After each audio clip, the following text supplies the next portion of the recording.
අද දින තෙවන ධර්මදේශනාව පැවැත්වීම සඳහා මාගේ নমස්කාර පූර්වක ආරාධනය ක්‍රිස්ට් චර්ච් සමාධි බෞද්ධ විහාරස්ථානයේ මධ්‍යස්ථානාධිපති මකුල්දෙනියේ සෝමරතන නාහිමිපාණන් වහන්සේ.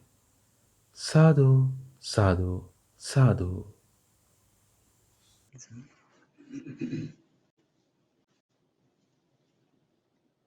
समन्ता चक्रवालेषु अत्रा गच्छन्तु देवता सद्धम्मं मुनिराजस्य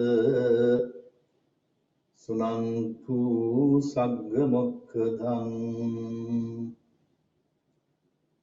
धम्मස්සවන කාලෝ අයං භදන්තා ධම්මස්සවන කාලෝ අයං භදන්තා ධම්මස්සවන කාලෝ අයං භදන්තා නමෝ තස්ස භගවතු අරහතෝ සම්මා සම්බුද්දස්ස නමෝ තස්ස භගවතු අරහතෝ සම්මා සම්බුද්දස්ස නමෝ තස්ස භගවතු අරහතෝ සම්මා සම්බුද්දස්ස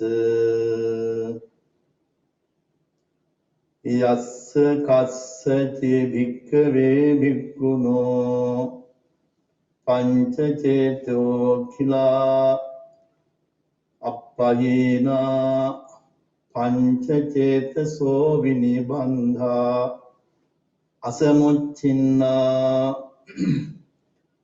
සෝවතමස්මින් ධම්ම විනයේ බුද්ධින් විරුල්හින් වේපුල්ලං ආපජ්ජිස්සති නේතං ථානං විජ්ජති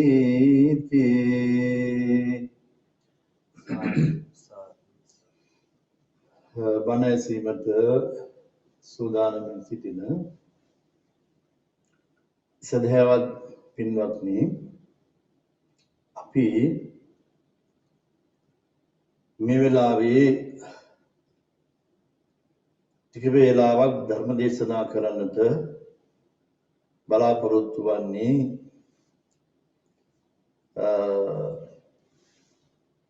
මජ්ක්‍ධිම නිකායේ මහා සීහනාද වග්ගයට අයිති චේතෝ කිල කියන සූත්‍රය මාතෘකා කරගෙනයි. එම මාතෘකාවට අනුව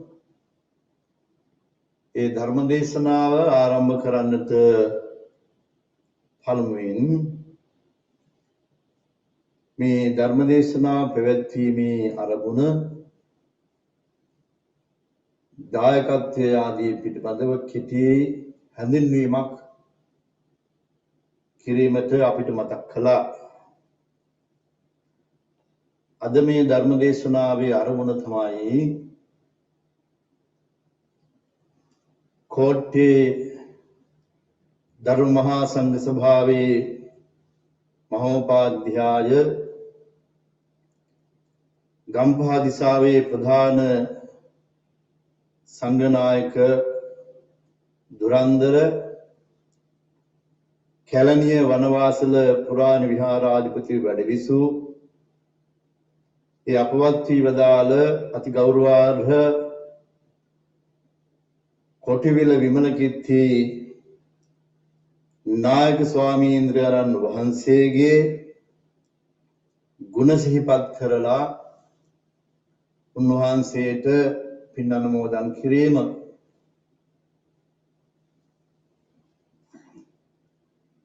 ඊළඟට මේ සිද්ධ කරන මේ ගුණානුස්මරණ පින්කමේ දායකත්වය දරන්නේ ඕක්ලන්ඩ් පදිංචි උදිත ලක්මාල් මහත්මයා සහ නිහාරි නිරෝෂණී මහත්මියයි. ඉතින් මේ අරමුණ ඇතිව මේ දායක පිරිස විසින් මේ ධර්ම දේශනා පින්කම් සංවිධානය කළ තිබෙනවා. අපට මේ ආරාධනාව ලැබුණේ අද මේ පින්කම් මාලාව සිද්ධ කරන ඕක්ලන්ඩ්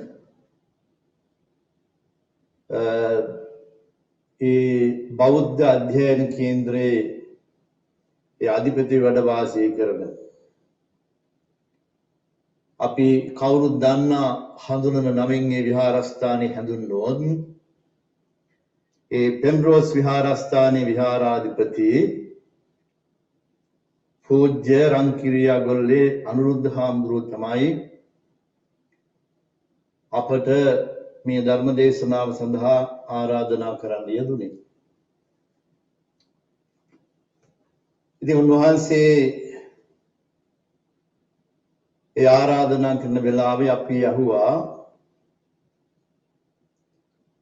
අපට ධර්ම දේශනාවට මාතෘකාවක් ලබා දෙන්න කියලා. උන්වහන්සේ කිව්වා කැමැති මාතෘකාවක් තෝරාගෙන ධර්ම දේශනා කරන්න කියලා. මොකද මේ කාලයේදී ධර්ම දේශනාවකට මාතෘකාවක් තෝරා ගන්න එක හරි අමාරුයි. මොකද අපේ දායක පින්නතුන් රට පුරාමත් ලෝකී පුරාමත් ජීවත් වෙන මේ බෞද්ධ පින්නතුන් නිතර බණ අහනවා. මොකද ඔය තියෙනවා අන්තර්ජාලය නැත්නම් ඉන්ටර්නෙට් කියලා එකක්. ඒකේ නිතරම බණ තියෙනවා. එක එක මාතෘකා යටතේ බොහොම ප්‍රසිද්ධ වික්ත ධර්මදර ස්වාමින් වහන්සේලා දේශනා කරන ධර්ම දේශනා තියෙනවා. ඒ නිසා මාතෘකාවක් ඉල්ලුවා. ඒ නිසා මාතෘකාවක් සොයා ගන්න මට සිද්ධ වුණා. මම ඒ අනුව නිතර මේ අහලා නැති වෙයි කියලා හිතන මාතෘකාවක් තමයි මේ මා මුලින් මතක් කළේ. ඒ චේතෝ කියලා කියන සූත්‍රය. හැබැයි අපිත් මීට පෙර මේ සූත්‍රය පිළිබඳව සාකච්ඡා කරලා තියෙනවා මේ විහාරස්ථානයේත්. ඒ නිසා මේ වෙලාවේ බලාපොරොත්තු වන්නේ ඒ මජ්ක්‍ධිම නිකායේ සංග්‍රහ වෙලා තිබෙන චේතෝ කිල කියන මේ සූත්‍රය මාතෘකා කරගෙන මේ වෙලාව තුල ධර්ම දේශනා කරන්නයි. මම මාතෘකා කළා සූත්‍ර පාඨයක්. ඒ සූත්‍ර පාඨයේ තියෙනවා ඉමස්මින් විනය කියලා ප්‍රකාශයක් වචන දෙකක් තියෙනවා. ඉමස්මින් ධම්ම විනය. මේ ධම්ම විනය කියලා කියන්නේ පින්නතුනේ මොකද්ද? මේ ධම්ම විනය කියලා කියන්නේ මේ බුද්ධ ශාසනය. බුද්ධ ශාසනයට තමයි මේ ධම්ම විනය කියලා කියන්නේ. ඉමස්මින් ධම්ම විනය කියලායි මේ සූත්‍රයේ සඳහන් වෙන්නේ. ඉතින් මේ ශාසනය කියන එක බොහෝ වටිනා එකක්. ඉතින් ලෞතර බුදුරජාණන් වහන්සේ ඇති කළ මේ බුද්ධ ශාසනය දැනට අවුරුදු 2600ක් පමණ ආරක්ෂා කරගෙන පවත්වාගෙන එන එක්තරා බොහොම වැදගත් වැඩපිළිවෙලක් සංවිධානයක් හැටියට කවුරුත් හොඳට දන්නවා. මේ ශාසනයේ තියෙනවා අරමුණක්. ඒ අරමුණ තමයි මේ ලෝකේ ජීවත් වෙන සත්වයා මිනිස්යාට හොඳ ජීවිතයක් ගත කරලා ඒ ජීවන මාර්ගය ඔස්සේ ටිකෙන් ටික නිවනට යොමු කරන ස්වභාවයක්, නිවීමට විමුක්තියට යොමු කරන ස්වභාවයක් මේ ධර්ම විනය තුල මේ ශාසනය තුල තියෙනවා. කියනවා මේ සූත්‍ර පාඨයේ මම මතක් කළා මේ ධර්ම විනය තුල ජීවත් වෙන මේ ශාසනය තුල කටයුතු කරන ඇත්තන්ගේ අපේක්ෂාවක් තියෙනවා. ඒ තමයි ඒකට කියනවා බුද්ධින් විරෝල්හින් වේපොල්ලන් ආපජ්ජිස්සති කියලා. බුද්ධින් වෘද්ධියක්, නැගිටීමක්, දියුණුවක්, විපුල භාවයක් බලාපොරොත්තු වෙනවා. එතකොට ඒ වෘද්ධිය, දියුණුව, විපුල භාවය බලාපොරොත්තු වෙන ඇත්තන්ට බාධාවන් සිදු වෙනවා. අන්න ඒ බාධාවන් ගැන තමයි මේ සූත්‍රය සාකච්ඡා කරන්නේ. ඒ විපුල භාවය, විපුලත්වය, අභිවෘද්ධිය, මේ ශාසනයෙන් බලාපොරොත්තු වන අභිවෘද්ධිය බලාපොරොත්තු වෙන ඇත්තන් යම් යම් බාධාවන් සිද්ධ වෙනවා. ඒ මොනවාද මේ බාධාවන් කියන එක තමයි අපි මේ සූත්‍රයේදී සාකච්ඡා කරන්නේ. එතකොට මේ බාධාවන් මොනවාද කියලා අපි පසුකොට සාකච්ඡා කරනවා.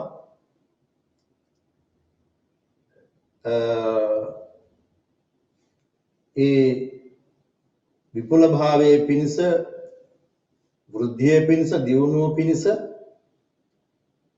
පුද්ගලයා තුළ තියෙන්නට ඕන පින්නතුනි මේ සූත්‍රයේ කියන හැටියට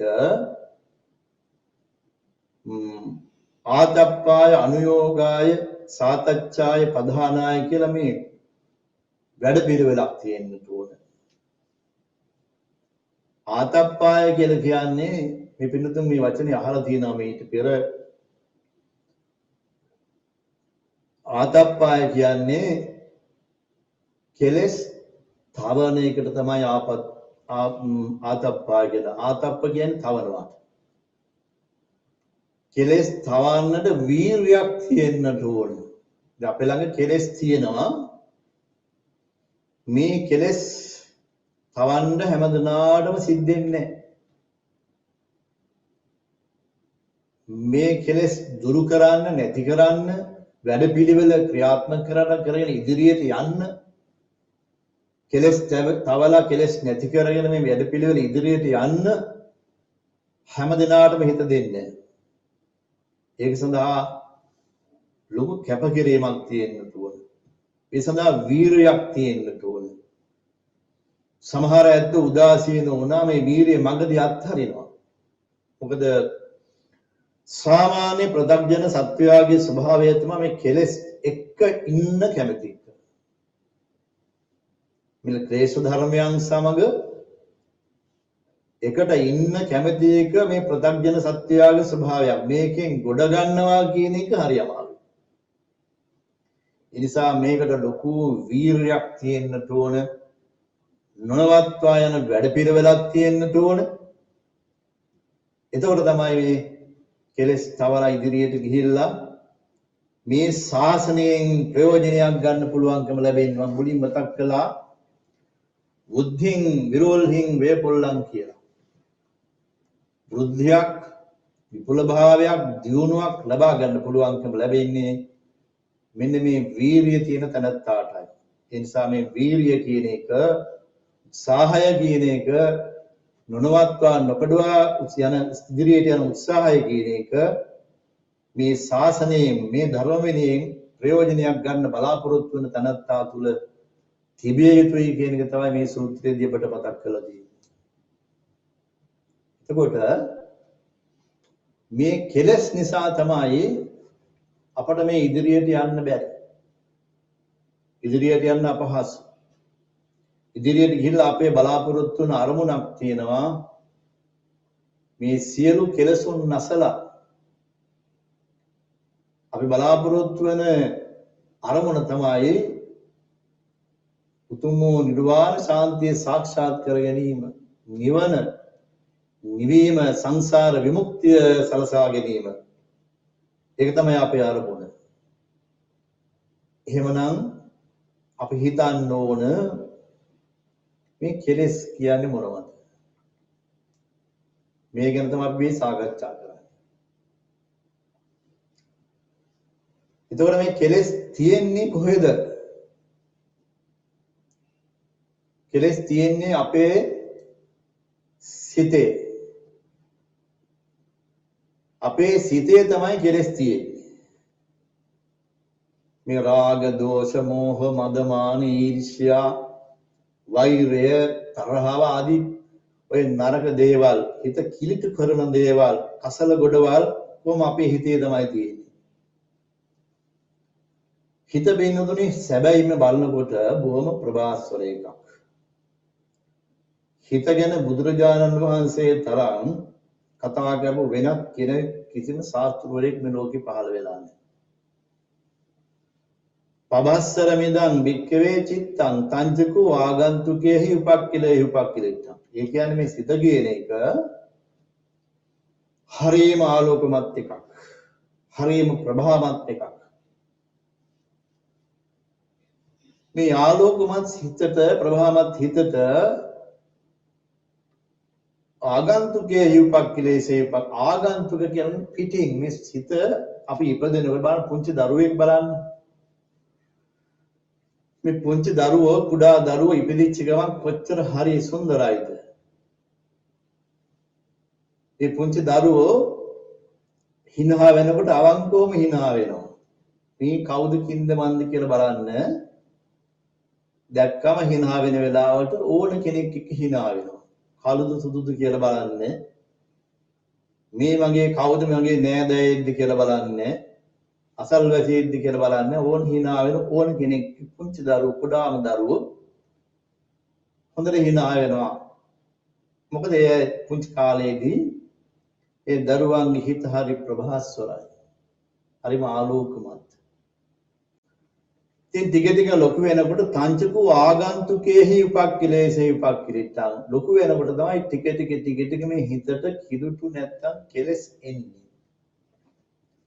අනේ එතකොට මේ දරුවා ටිකක් ලොකු වුණාට පස්සේ හිනා වෙන්නේ යම් යම් දේවල් දිහා බලාගෙන තමයි. යම් යම් මිනුම් ඇතුව මානයක් ඇතුව තමයි මේ දරුවා හිනා වෙන්නේ. මොකද දැන් ටික ටික මනසට අර ප්‍රභාස්වර මනසට කෙලෙස් වැටෙනවා. ඔන්න ඔය විදිහට තමයි හිත කිලුට වෙනවා ටිකින් ටික. ඒ නිසා ස්වභාවයෙන් බලනකොට මේ හිත කියන එක හරියම ආලෝකමත් ප්‍රභාස්වර එකක්. අපටත් අන්න ඒ වගේ හිතක් තියෙනවා. මේ හිතේ තියෙන ආලෝකමත් බව, ප්‍රභාස්වර බව අවදි කරගන්න අවශ්‍ය වෙනවා. ඒ සඳහා වැඩපිළිවෙලක් අපට බුදුරජාණන් වහන්සේ දේශනා කරලා තියෙනවා.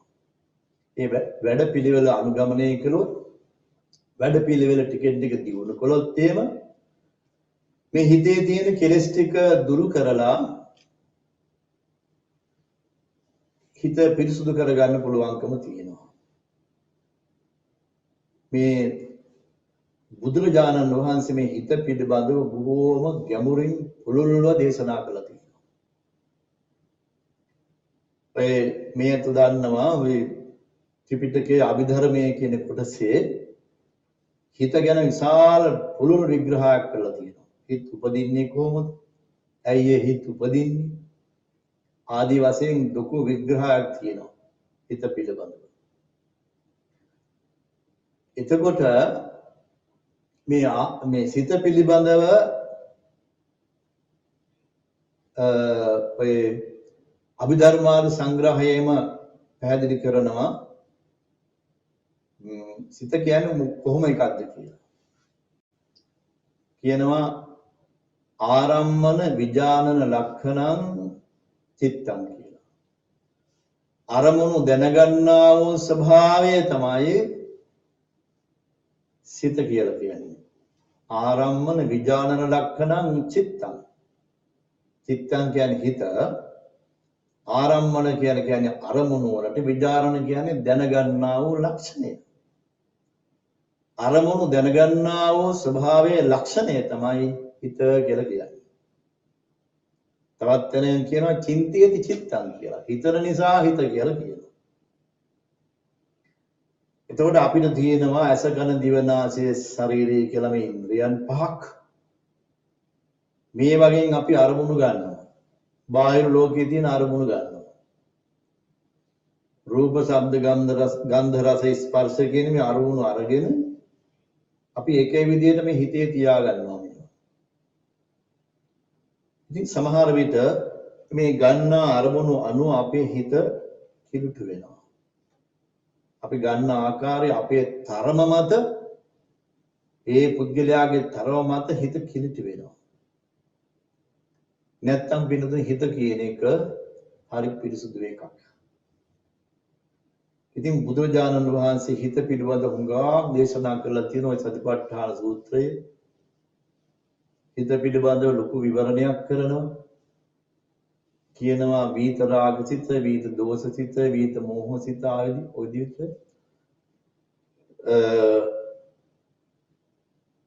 හිත පිළිබඳව හුඟක් විග්‍රහයක් බුදුරජාණන් වහන්සේගේ දේශනාවන් තුල තියෙනවා.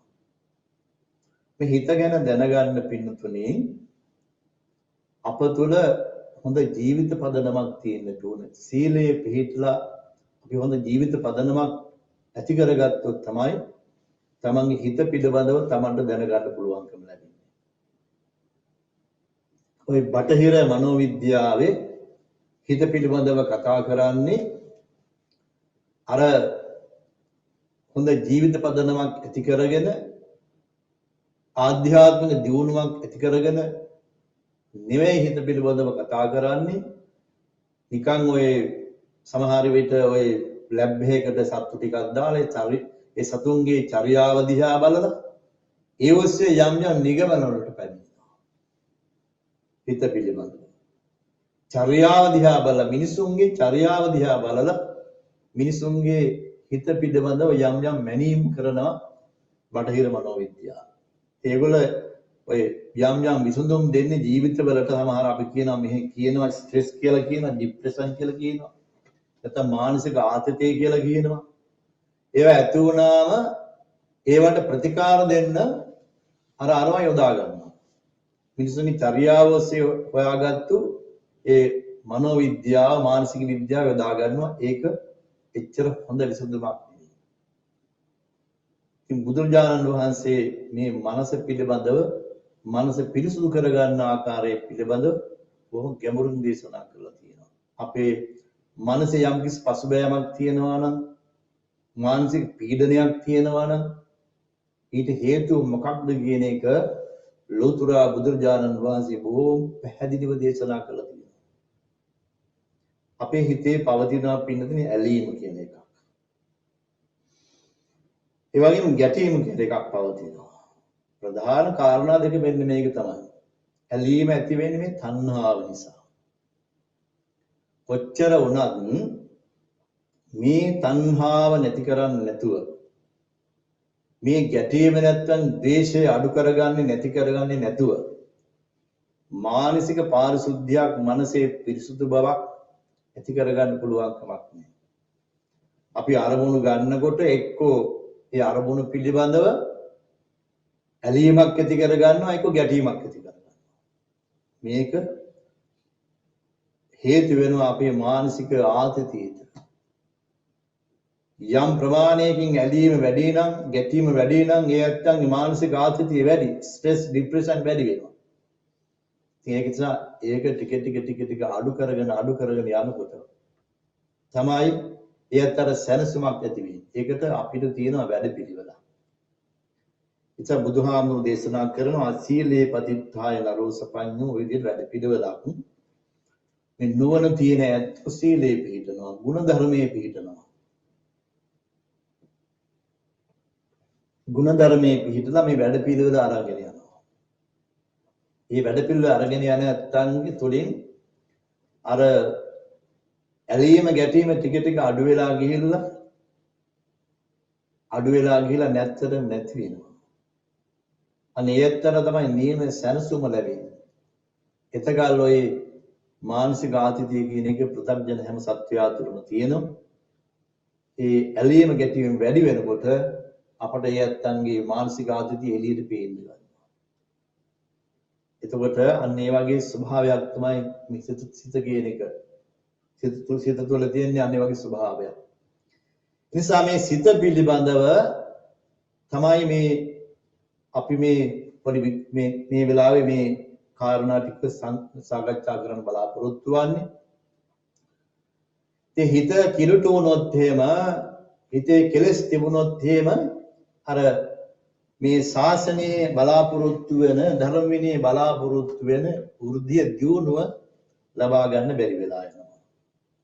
ඉතින් මෙතෙන්දි කියනවා පංච චේතෝ කියලා අප්පහින. මෙතන මේ චේතෝ කියලා කියන්නේ පිළිතුම හිතට. කිල කියන්නේ උලට. පංච කියන්නේ පහට. පංච චේතෝ කියලා කියන්නේ හිතේ තියෙනවා උල් පහක්. මේවා අප්පහින. ප්‍රහීන කරන්නට ඕන. අප්‍රහීන කළේ නැත්නම් එහෙම අර ශාසනික ධර්ම විනයේ වෘද්ධිය දියුණුව කෙලස් තැබීම ඇති කරගන්න පුළුවන් කමක් නැහැ. කෙලස් දුරු කරලා විමුක්තිය සලස්වා ගන්න පුළුවන් කමක් නැහැ. මේ මිනිස්සුන්ගේ හිතවල තියෙනවා මේ කියන උල් පහක් තියෙනවා. ඉතින් විශේෂයෙන් මේ ධර්මයේ බුදුරජාණන් වහන්සේ දේශනා කරන්නේ බෞද්ධ උපාසක උපාසිකාවන් භික්ෂු භික්ෂුණී උපාසක උපාසිකාවන් කියන මේ සිව්වණක් පිරිස අරභයා තමයි දේශනා කරන්නේ.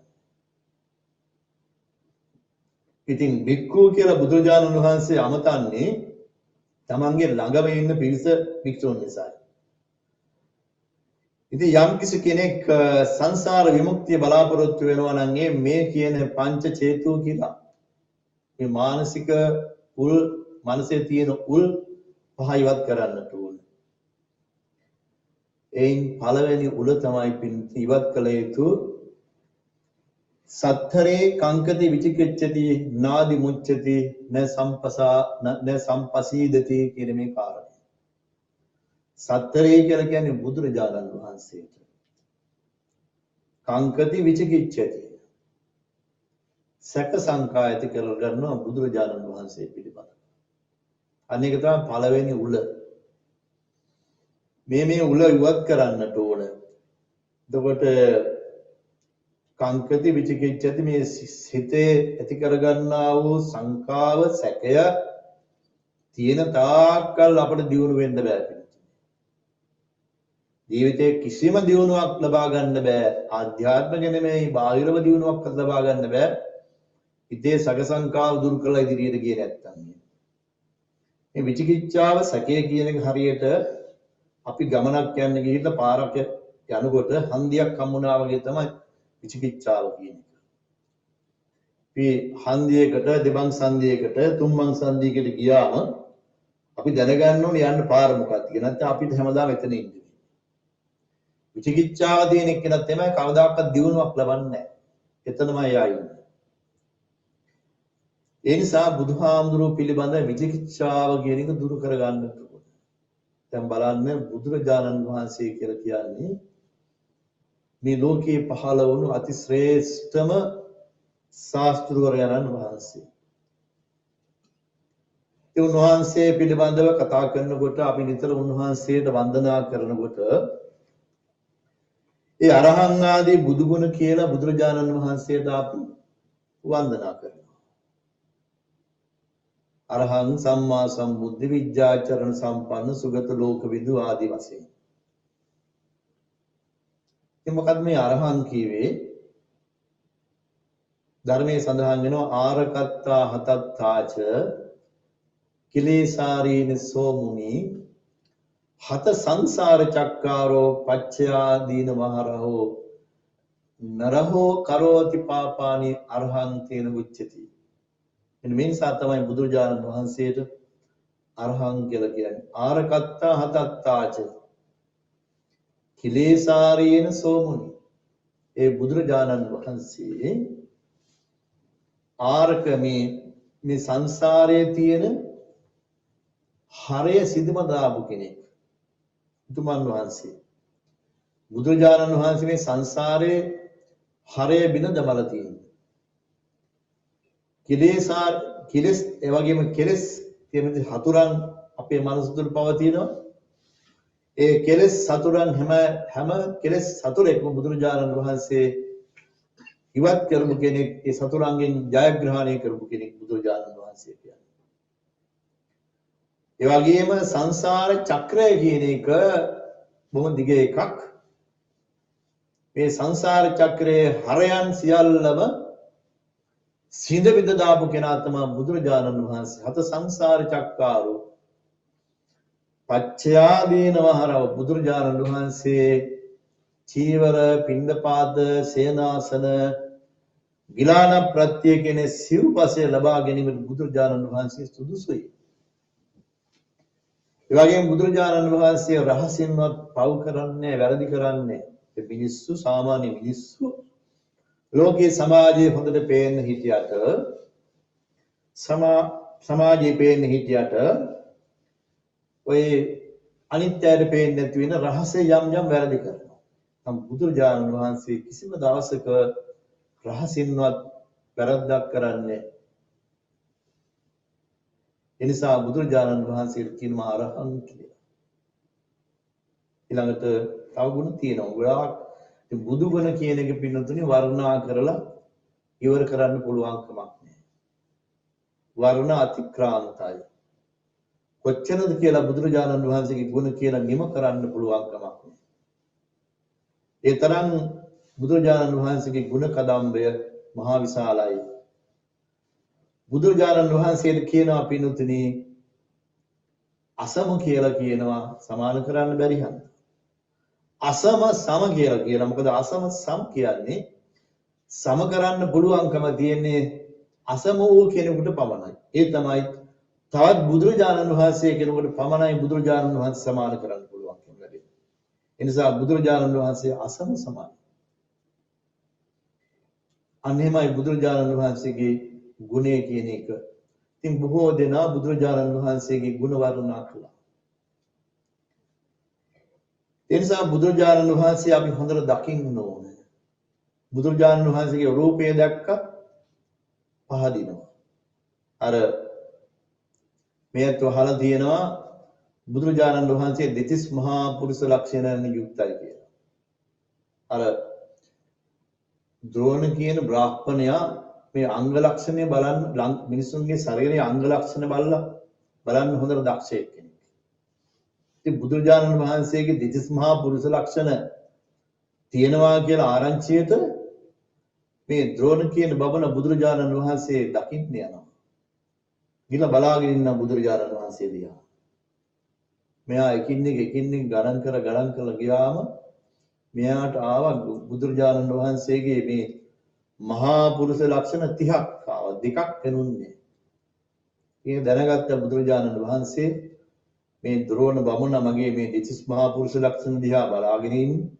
ඉතිරි දෙක මෙයාට පේන්නේ. බුදුහාමුදුරුවෝ ඉර්ධිමේ ප්‍රාතිහාරයකින් ඒ දෙකක් පේන්න සැලැස්සුවා. ඒ නිසා බුදුරජාණන් වහන්සේගේ ශරීරයේ දිහා බැලුවමත් මා අපූර්ව කෙනෙක් බුදුරජාණන් වහන්සේ අසමාන කෙනෙක්. දෙතිස් මහා පුරුෂ ලක්ෂණයෙන් යුක්තයි. මේත් අහලා තියෙනවානේ අර වක්කලී කියන තරුණයා පැවිදි වුණා බුදුරජාණන් වහන්සේගේ රූපය දැකලා වශී වෙලා. දවසක් බුදුරජාණන් වහන්සේ පිළිසිඟා වඩිනකොට මේ වක්කලී කියන තරුණයා බුදුරජාණන් වහන්සේ දැකලා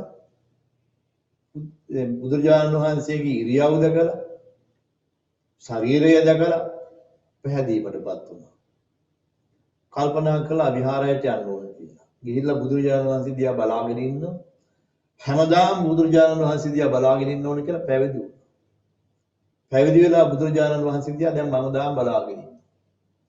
බුදුරජාණන් වහන්සේ මොනවත් කිව්වේ නැහැ. සුදුසු කාලය වෙනකල් බුදුරජාණන් වහන්සේ ඉවසීමෙන් හිටියා. ඉවසීමෙන් ඉඳලා උපක්‍රමයකින් මෙයාට තේරුම් ගන්න සැලැස්සුවා මේ කුණු වෙලා යන නරක් වෙලා යන දි รา පත්වල මේ ශරීරය දිහා බලාගෙන ඉඳීමෙන් වැඩක් නෑ වක්කලී කියන එක බුදුරජාණන් වහන්සේ වක්කලී හාමුදුරුවන්ට තේරුම් ගන්නට මඟ සැලැස්සුවා. 3 මාසයක් වස්සසන්න පිටතනකට පිටත් කරනවා. යවුවා. භාවනා කරන්න බැරුව නම් 3 මාසෙ වස්වසලා බුදුරජාණන් වහන්සේ ගැනම හිත හිතා හිටියා මේ රූපය ගැන. ඕ මානසික පීඩාවට පත් වෙලා හිටියා. සියදිවි හානි කරගන්න හැදුවා මේ වක්කලි හාමුදුරුවෝ. ඒ වෙලාවේ බුදුරජාණන් වහන්සේ මේක දැක්ක දිවසින්. දැකලා එතන වැඩම කරලා ධර්ම දේශනා කරලා මේ වක්කලි හාමුදුරුවෝ සුදුසු වෙලාව ආවට පස්සේ ඒ මාර්ගඵලයේ පිහිටන්න බුදුරජාණන් වහන්සේ මඟ සැලසුවායි වෙලා. අනේ විදිහට බුදුරජාණන් වහන්සේගේ රූපයත් බොහොම සිත් ගන්නාසුලයි. උන්වහන්සේගේ ගුණයත් එහෙමයි. අපි කෙටියෙන් දැනගන්න හිතුවොත් මේ බුදුරජාණන් වහන්සේ මහා කරුණාවෙන් යුක්තවයි කටයුතු කළේ. ඒ ලෝතර බුදුරජාණන් වහන්සේගේ කරුණාව මහා කරුණාව. සාමාන්‍ය අපි ළඟ තියෙන පුළුවන් කරුණාව ලෝතර බුදුරජාණන් වහන්සේගේ ළඟ තියෙන මහා කරුණාව ඒක කිසිම දෙයකට කෙනෙකුට සමාන කරන්න පුළුවන් කමක් නැහැ. මහා ප්‍රඥා බුදුරජාණන් වහන්සේ ළඟ තිබෙන. කිසිම විදියකින් තවත් කෙනෙකුට සමාන කරන්න පුළුවන් කමක් නැහැ. උන්වහන්සේ මේ සංසාරයේ තියෙන සෑම දෙයක්ම භෞතික සහ අභෞතික මානසික ඒ ආධ්‍යාත්මික හැම දෙයක්ම මේ විශ්වයේ පුරා තියෙන හැම දෙයක් පිළිබඳ බුදුරජාණන් වහන්සේගේ බුදු නුවණින් දැනගත්තා. ඒ තමයි මහා ප්‍රඥා. ඒක අපිට මේ වෙලාවේ සියල්ලම කියලා නිම කරන්න බෑ. මේ විදිහට අපි තීරුම් ගන්නගෙන ඒ බුදුරජාණන් වහන්සේ පිළිබඳව හිතා ගන්නට පුළුවන්කම තියෙන්න ඕනේ. එතකොට සත්තරේ කංකති කියලා කිව්වේ සත්තරේ කංකති විචිකිච්ඡති මෙහෙම කිව්වේ බුදුරජාණන් වහන්සේ පිළිබඳව සැක ඇති කරගන්න එක තමයි පළවෙනි උල අපේ මනසේ තියෙන පළවෙනි ක්ලේශ ධර්මයේ මේක අපහේන අප්‍රහේන කලේ නැත්තම් අපිට මේ ගමන යන්න බෑ. අර ආතප්පාය අනුයෝජාය කියන මේ වැඩපිළිවෙල වීරිය ඇතුව යන වැඩපිළිවෙල විමුක්තිය නිවන දක්වා යන වැඩපිළිවෙල යන්න බෑ බුදුරජාණන් වහන්සේ පිළිබඳව සැක ඇති කරගෙන. ඒ නිසා බුදුරජාණන් වහන්සේ පිළිබඳව සැකය දුරු කරගන්නට ඕන බුද්ධ ශ්‍රාවකයෝ. බුදුරජාණන් වහන්සේ පිළිබඳව ශ්‍රද්ධාව ගෞරවය ඇති කරගන්නට ඕන. එතකොට අන්නේ උල අපි ගලවලා පැත්තකින් තියන්න. ඊළඟ කාරණය තමයි පින්නතුනි ධම්මේ කංකති විචිකිච්ඡති. ඔය විදිහට සඳහන් වෙනවා.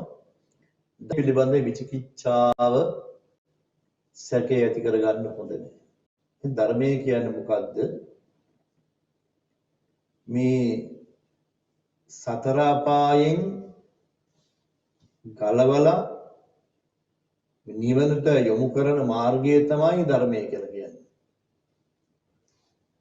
ධර්මයේ අනුගමනය කරන තැනැත්තා කවදාක්වත්ම සමහර විට මනුස්ස ලෝකෙ හෝ වෙනත් ලෝකෙ උපදින්න පුළුවන් සතර අපායට නම් යන්නේ නැහැ. ඒ නිවනටම යනවා. ඒක තමයි ධර්මයේ ස්වභාවය. දැන් බුදුරජාණන් වහන්සේගේ ධර්මයේ පිළිවෙල මේ අත්ව නිතරම සජ්ජායනා කරනවා ස්වාක්ඛාතු භගවතා ධම්මෝ සම්දිට්ඨිකෝ විදිහට මේහි තියෙන සාන්දෘෂ්ටික ප්‍රතිඵලයක්. මේ ජීවිතයේදීම මේ වෙලාවෙම ලබා ගන්න පුළුවන් ප්‍රතිඵලයක් තියෙනවා. මේ ධර්මයේ තුල. මේ ධර්මයේ යම් කිසි කෙනෙක් අනුගමනය කළොත් එහෙම ඒ ඇත්තාට සැනසුම කියන එක ජීවිත සැනසුම කියන එක මේ වෙලාවෙම ලැබෙන්න පටන් ගන්නවා. ඒක තමයි සම්දිට්ඨික ප්‍රතිඵලය මේ ධර්මයේ තියෙන. ඒ වගේම මේ ලෞතර බුදුරජාණන් වහන්සේ මේ ධර්මයේ බොහෝ පැහැදිලිව දේශනා කළා. මේ ධර්මයේ විමසන්න පුළුවන් ඕනම කෙනෙකුට. අර කාලාම සූත්‍රයේ කිව්වේ මේ බුදුරජාණන් වහන්සේ දේශනා කළා කියලා පිළිගන්න එපා විමසන්න. විමසලා මේ ධර්මයේ තේරුම් ගන්න. මේ ධර්මයේ කියන එක විවටෝ විරෝචති. නැපටිච්චන් හංගෙව්වට මේ ධර්මයේ බබලන්නේ නැහැ. මේ ධර්මයේ කියන එක බබලන්නේ විවෘත කරලා බලන කොටයි. ඒ නිසා මේ ධර්මයේ විවෘත කරලා බලන්න පුළුවන් කමක් තියෙනවා බුදුරජාණන් වහන්සේගේ ධර්මයේ. එවැනි ධර්මයක් තමයි ලෞතර බුදුරජාණන් වහන්සේ අපට දේශනා කළේ. ඒ නිසා මේ ධර්මය පිළිබඳව සැකයක් නැහැ. මේ ධර්මයේ පිළිබඳව සැකයක් ඇති කරගත්තොත් එහෙම ඒත්තාට මේ විමුක්තිය සාස්වා ගන්න පුළුවන් කමක් නැහැ. ඒ නිසා ධර්මයේ පිළිබඳව තියෙනා වූ සැකය නැමැති උල අපේ මනසෙන් ගලවලා අයින් කරන්නට ඕනේ. අන්න ඒක තමයි දෙවෙනි කාරණය. තුන්වෙනි කාරණය තමයි සංඝේ කංකති විචිකිච්ඡිත නාදි මුච්චිති ආදී වශයෙන් සඳහන් වෙනවා. සංඝයා පිළිබඳව ඇති කර ගන්නා වූ සැකය, සැක සංකාව, අවිශ්වාසය මේක තමයි තුන්වෙනි කාරණය. සංඝයා කියලා කියන්නේ බුදුරජාණන් වහන්සේ ඇති කරු මේ ශාසනයේ ජීවමාන වැඩවෙසන්නා වූ පිරිස තමයි සංඝ කියලා කියන්නේ. ඉතින් ආර්ය උතුමන් වහන්සේලාගෙන් පටන් ගත්තම ප්‍රත්‍යඥ වූ අන්ධබාල භික්ෂුව දක්වා සංඝ කියලා කියන්න පුළුවන්කම තියෙනවා යම් විදියකින්. ප්‍රත්‍යඥ භික්ෂුව දක්වා මේ පිරිසට කියන්න පුළුවන් සංඝ කියලා. පටන් ගන්නේ ආර්ය උතුමන් වහන්සේලාගෙන්. සංඝ කියන කුලකේ පටන් ගන්නේ ආර්ය උතුමන් වහන්සේලාගෙන්. එතකොට ඒ සංඝ කියන පිරිස සෝවාන්, සකදාගාමි, අනාගාමි, අරහත් කියන මාර්ග ඵල සහ ඵල කියන පිළිවෙලට පැමිණිච්ච ඇත්ත. උන්වහන්සේලා ආර්ය අපි කියනවා අට්ඨපුරිස පුද්ගල කියලා, අෂ්ටාර්ය පුද්ගල කියලා කියනවා. අෂ්ටාර්ය පුද්ගල කියන්නේ ඒකයි. අෂ්ට ආර්ය පුද්ගලයන් වහන්සේලා. ඒ රහතන් වහන්සේලා සෝවාන් ආදී මාර්ග ඵල පිළිවෙලින් නිවනට පැමිණිච්ච ඇත්ත. නිවීමට පැමිණිච්ච ඇත්ත. ඒ උන්වහන්සේලා තමයි මේ සංඝ කියලා කියන්නේ. සංඝයා පිළිබඳ සැකයක් ඇති කරගත්තොත් එහෙම මේ ගමන යන්න පුළුවන් කමක් නැහැ. ඒතකොට මේ සංඝයා කියලා කියන්නේ බොහොම කාරුණික පිරිසක්. උන්වහන්සේලාගේ ජීවිතය හරිම සැහැල්ලුයි. කියනවා යත්ත යත්තේ පක්කමදි සපත්ත භාරෝ පක්කමදි කියන සංඝයාගේ සැහැල්ලු බව පිළිබඳව. හරි ආදර්ශමත් පිරිසක් මේ සංඝයා කියලා කියන්නේ. යන කොහේ හරි ගමන් කළත් උන්වහන්සේලාගේ තියෙන්නේ තුන් සිවුරයි පාත්‍රය පමණයි, වෙන බරක් නෑ ජීවිතේ. පක්කි සපුනෝය. හරියට පියාසර කරන කුරුල්ලෙකුට තියෙන්නේ ඒ පිහාටු වල බර පමණයි. සංඝයාටත් එහෙමයි, භික්ෂුවටත් එහෙමයි. එතකොට අන්නේ වගේ පිරිසක් තමයි සංඝයා කියලා කියන්නේ. ලෝකයට බොහොම කාරුණිකයි. තමන්ට සිව්පසයෙන් උපස්ථාන කරන දායකකාරක ආදී දායකයන්ට බොහොම කාරුණිකව කටයුතු කරන පිරිසක් සංඝයා කියලා කියන්නේ. බුදුරජාණන් වහන්සේ ඇති කරෝ මේ ශාසනය ජීවමානව පවත්වාගෙන යන්න කැප වෙලා ඉන්න පිරිස තමයි සංඝ කියලා කියන්නේ. උන්වහන්සේලා බුදුරජාණන් වහන්සේ දේශනා කරන්නේ මේ පැහැදුණු ඇත්තන්ගේ පැහැදුණු හිත වැඩි වෙන ආකාරයට කටයුතු කරගෙන ජීවත් වෙන්න කියලා. වික්ෂුන් වහන්සේලා ජීවත් වෙන්නේ. සංඝයා ජීවත් වෙන්නේ කටයුතු කරන්නේ මේ විදිහට. ඒ නිසා උන්වහන්සේලා බොහොම කරුණාවෙන් යුක්ත ලෝකයට ධර්ම දේශනා කරමින් අවවාද අනුශාසනකින් ජීවිත ආදර්ශය ඇතුව කටයුතු කරන පිරිසක් තමයි සංඝ කියලා කියන්නේ. ඒ උන්වහන්සේලා පිළිබඳව විචිකිච්ඡති ඒක හොඳ නැහැ. ඒක ඉවත් කරන එක උලක් කියලා කියන්නේ. ඒ උල ඉවත් කරන එක තමයි තුන්වෙනි කාරණය. ඊළඟට කියනවා සික්ඛාය කංකති විචිකිච්ඡති. සික්ඛාය කියලා කියන්නේ මේ ශික්ෂාව පිළිබඳව ඇති කරගන්නා වූ සැකය. දැන් ශික්ෂාව කියලා කියන්නේ මේ ශික්ෂාපද අපි සමාදන් වෙනවා. දැන් අපි විරමණ හා සමාදාන කියලා දෙවිදිහකට මේ ශික්ෂාව සමාදන් වෙනවා. එතකොට කොහොමද දැන් අපි ගිහියැත්තු දන්නවනේ අපි ගිහියැත්තන් අඩු වශයෙන් පංචශීලයවත් ආරක්ෂා කරන්න ඕනේ. ටිකේ මේ ශික්ෂාව කියන්නේ ක්‍රමක්‍රමයෙන් ඉදිරියට යන එක. අනුපුබ්බ සික්ඛා අනුපුබ්බ කිරියා අනුපුබ්බ පටිපදා විදිහට පිළිවෙලට යන එකක්. ඉහළට යන එකක්. ටිකෙන් ටික ඉහළට යන එකක් තමයි මේ ශික්ෂාව කියලා කියන්නේ. දැන් පන්සල් රකින්න එක්කෙනා පන්සිල් හොඳට රැක්කම එයාට පුළුවන් අටසිල් රකින්න. පන්සිල් වලත් රකින්න බැරි නම් එයාට අටසිල් රකින්නවා කියන එක මුසාවක්. අටසිල් වලත් බැරි නම් දසසිල් රකින්නවා කියන මුසාව. මේ ටික බැරි නම් සාමාන්‍යම දසසිල් රකින්නවා කියන එක මුසාව. ඒ නිසා ටිකෙන් ටික ඔය විදිහට පන්සිල්, අටසිල්, දසසිල්, සාමාන්‍ය සීල ඔය විදිහට උපසම්පදා සීලය දක්වා යන වැඩ පිළිවෙලක් තියෙනවා මේ සීල.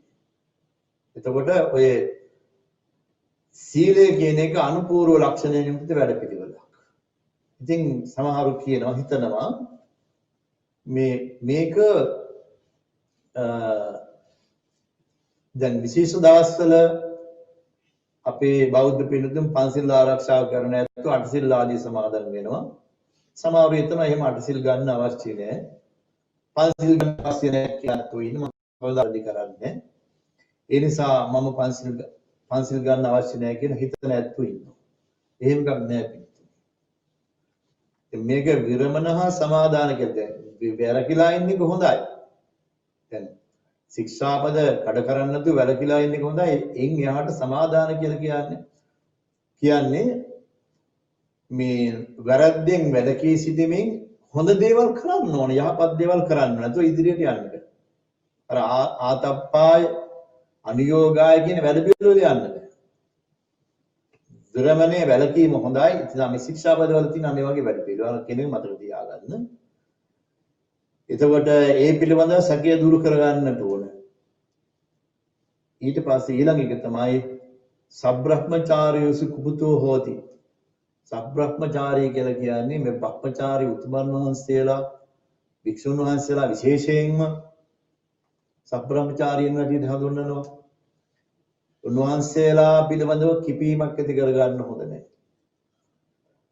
ඉතින් සබ්‍රහ්මචාරීන් වහන්සේලා වැඩ වාසය කරන්නේ විහාරස්ථානයේ සෙනසුනි වැඩ වාසය කරන්නේ.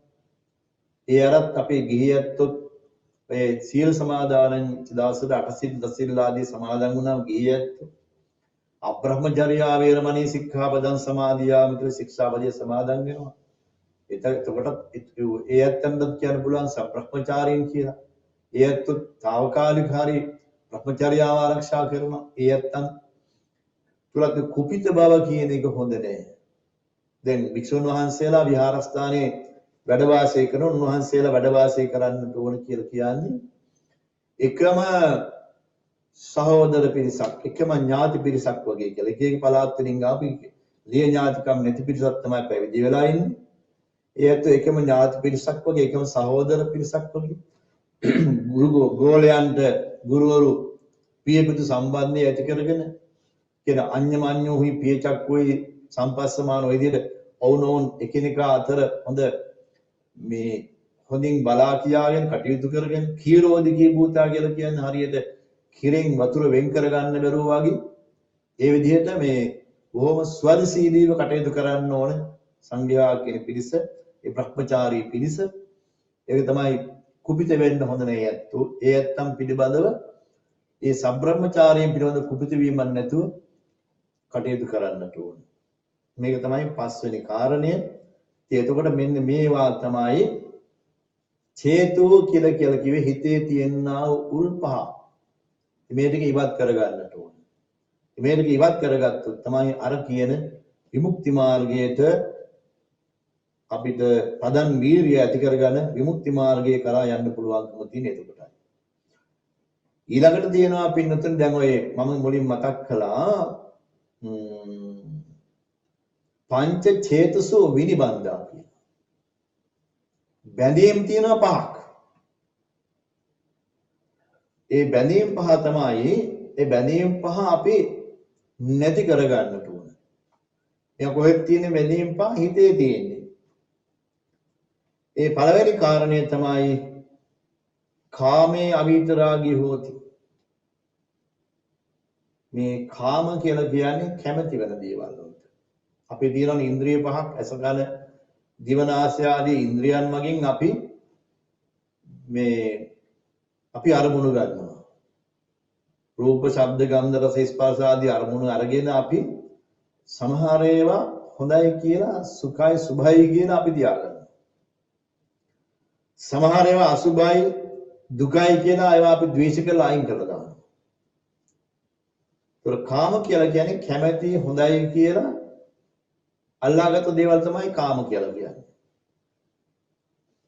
එතකොට අන්නේ කාමයන් අපි සොයාගෙන යනවා ඉවරයක් නැහැ. ඒ කාමයන් සොයාගෙන යන්න අපිට ඒ කැමති දේවල් සොයාගෙන යන්න අපිට දුකක්මයි එන්නේ. ඒ නිසා මේ කාමයන්ගෙන් ඈත් වෙන්න කියලා අපිට කියන්නේ. ඒවා අපි ඈත් කරන්නට ඕන. ඒවා ඉවත් කරන්නට ඕන. සිඳ බිඳ දාවන්නට ඕන.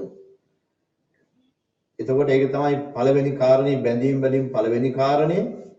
ඊළඟට කායේ අවීත රාගය ඔය තමන්ගේ කාය පිළිබඳ තමන් තුළ රාගයක් ඇති කරගන්න. ඒක හොඳ නැහැ. මගේ කාය ලස්සනයි, මගේ මේ ආවල් ඉන්ද්‍රියන් ලක්ෂණයි කියලා තමන්ගේ කාය පිළිබඳව රාගයක් ඇති කරගන්න. ඒ වගේම රූපේ අවීත රාගය, අනුන්ගේ රූප පිළිබඳව තමන් ඇලීමක් ඇති කරගන්නවා. ඒකත් හොඳ නැහැ. එතකොට ඒකත් අයින් කරගන්නට ඕන. අනිත් එක තමයි පින්නතුනි අපර නිතරම ප්‍රායෝගිකව අනුගමනය කළ යුතු කාරණයක්. යාවදත්තං උදරා දේහේකං බුද්ධිත්වා සේයසුකං පස්සසුකං මිද්දසුකං අනුයුක්තව විහෙරති කියන කාරණය.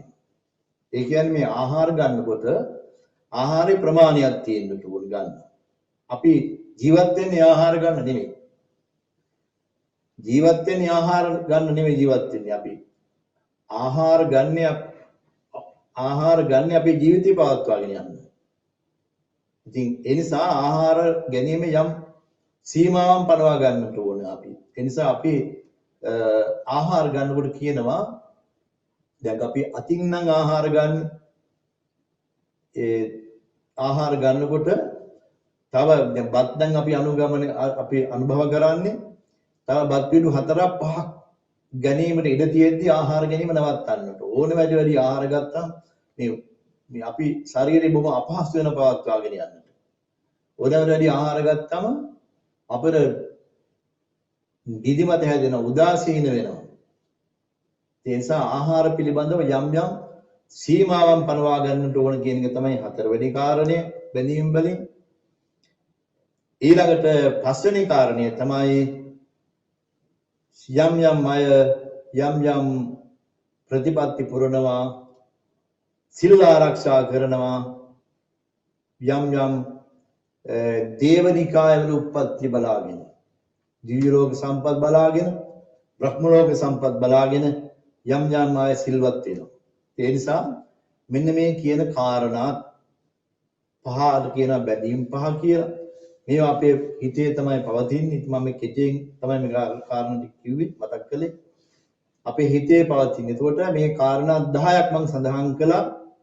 ඒවට කියනවා පළවෙනි කාරණා තමයි පංච චේතෝ කියලා කියන්නේ හිතේ තියෙන උල් පහ. ඊට පස්සේ හිතේ තියෙන බැඳීම් පහ. මේ සියල්ල අපි ඉවත් කළොත් තමයි අපට සෙනසුමක් ලබා ගන්න පුළුවන්කම ලැබෙන්නේ. එතකොට මම මතක් කළේ හිතේ තියෙන කෙලෙස් පිළිබඳවයි. මේ හිතේ තියෙන කෙලෙස් අපි හුඟක් විට අහුම්කම් දෙනවා මේ කෙලෙස් පිළිබඳව. මේ ක්ලේශ ධර්මයන් නිසා තමයි මම මුලින් මතක් කරා හිත කිලුට වෙන්නේ. ජීවිත ගමනට බාධා ඇති කරන්නේ ක්ලේශයන් නිසායි. ඒ ක්ලේශයන් ටිකක් තමයි අපි වෙලා ඉතා කෙටියෙන් මතක් කරන්න යුතුයි. මහා විශාල සංඛ්‍යාවක් අපේ හිත තුළ කෙලෙස් තියෙනවා. කොච්චරද කියලා කියන්න බෑ. මොන විදිහෙන් මේ හිතට කෙලෙස් එනවද කියලා අපිට නොදැනුවත්ව අපේ හිතට කෙලෙස් එනවා. ඇවිල්ලා මේ හිත කිලුට වෙනවා. හිත කිලුට වුණොත් එහෙම පින්නතනේ ඒක අපේ විමුක්තියට නිවීමට සැනසුමට බාධාවක් වෙනවා. ඒ නිසා මේ කෙලෙස් අපි අඳුනා ගන්නට ඕනේ. අඳුනා ගන්නට අපිට අප තුළ ජීවිත වැඩ පිළිවෙලක් තියෙන්නට ඕන. ධර්මානුකූල ජීවිතයක් පවත්වාගෙන යන්නට ඕන. ඒ නිසා අන්න ඒ ගැන තමයි මේ වෙලාව ඉතාම කෙටියෙන් සාකච්ඡා කළේ. මේ සූත්‍රයේ විග්‍රහ වෙන ඒ ක්ලේශ ධර්මයන් 10ක් පිළිබඳව අපි මේ වෙලාවේ සාකච්ඡා කරන්න යෙදුණා. ඉතින් බුදුරජාණන් වහන්සේගේ ධර්ම මාර්ගය වම් ඍජු ධර්ම මාර්ගයක්, නිවනට යන ධර්ම මාර්ගයක්, ඍජුවම ඒ ටික ඒක සලස්වා ගන්න නම් අපේ හිතේ පවතිනා වූ මේ ක්ලේශ ධර්මයන් ටිකෙන් ටික අඩු කරගෙන යන්නට ඕන. අඩු කරගෙන ගිහිල්ලා නැති කර ගන්නට ඕන. ඒකට තමයි අපිට මේ ධර්ම මාර්ගයේ උපරිම ඵල නෙලා ගන්න පුළුවන්කම ලැබෙන්නේ. ඒ නිසා මේ වෙලාවේ ඒ කාල වේලාවත් ඉක්ම ගිය නිසා අපි මේ වෙලාවේ මෙතකින් මේ ධර්ම දේශනාව නිමා කරන්න බලාපොරොත්තු වෙනවා. අපි මේ වෙලාවේ පුණ්‍යානුමෝදනා කරනවා. විශේෂයෙන් අද මේ ධර්ම දේශනාවේ අරමුණ තමයි අපවත් වදාළ කෝට්ටේ කල්යාණී ධර්ම මහා සංඝ සභාවේ මහෝපාධ්‍යාය ගම්පා දිසාවේ ප්‍රධාන සංඝනායක දුරන්දර කැලණී වනවාසල පුරාණ විහාරාධිපති වැඩවිසු ඒ කොටුවිල විමල කීර්ති නායක මහා ස්වාමීන් වහන්සේගේ ගුණානුස්මරණය කළ උන්වහන්සේට පින් අනුමෝදන් කිරීමයි අපි දායකත්වයෙන් මුලින් මතක් කළා. මේ වෙලාවේ ප්‍රාර්ථනා කර සිටිනවා මේ රැස් කරගත්තා වූ පුණ්‍ය ශක්තියන්ගේ කුසල ශක්තියින් උන්වහන්සේට අයිති වීමෙන් උන්වහන්සේ සියලු සංසාර දුක්ඛයන්ගෙන් නිදහස් ලබන විමුක්තිය සලසා ගන්නට නිර්වාණ ශාන්තිය සලසා ගැනීමට උන්වහන්සේට මේ සියලු කුසල් දහම් හේතු වාසනා වේවා කියලා අපි මේ වෙලාවේ ප්‍රාර්ථනා කර සිටිනවා. දායකත්ව දරන්නා වූ හැම දිනාටම උදව් උපකාර කරන්නා වූ සෑම දිනාටම මේ විහාරස්ථානයේ විහාරාධිපති අනුරුද්ධ ස්වාමීන් වහන්සේ අතුරු දායකාරකාදී හැම දිනාටම මේ ධර්ම ශ්‍රවණය කළා වූ හැම දිනාටම උතුම් වූ ධර්මාභෝධයේ පිණිස මේ ධර්ම ශ්‍රවණමේ ආනිසංසය හේතු වාසනා වේවා කියලා කවුරු ප්‍රාර්ථනා කරගන්න සාදු කියන්නේ. ආකාසට්ඨා ච බුම්මට්ඨා දේවානාගා මහිද්దికා පුඤ්ඤන්තං අනුමෝදිත්වා චිරං රක්ඛන්තු දේශනං චිරං රක්ඛන්තු ශාසනං චිරං රක්ඛන්තු මං පරං. ධර්ම ශ්‍රවණාය සංසිං හැම දිනාටම උතුම් නිර්වාණ සුවය සාක්ෂාත් වේවායි ප්‍රාර්ථනා කරමි.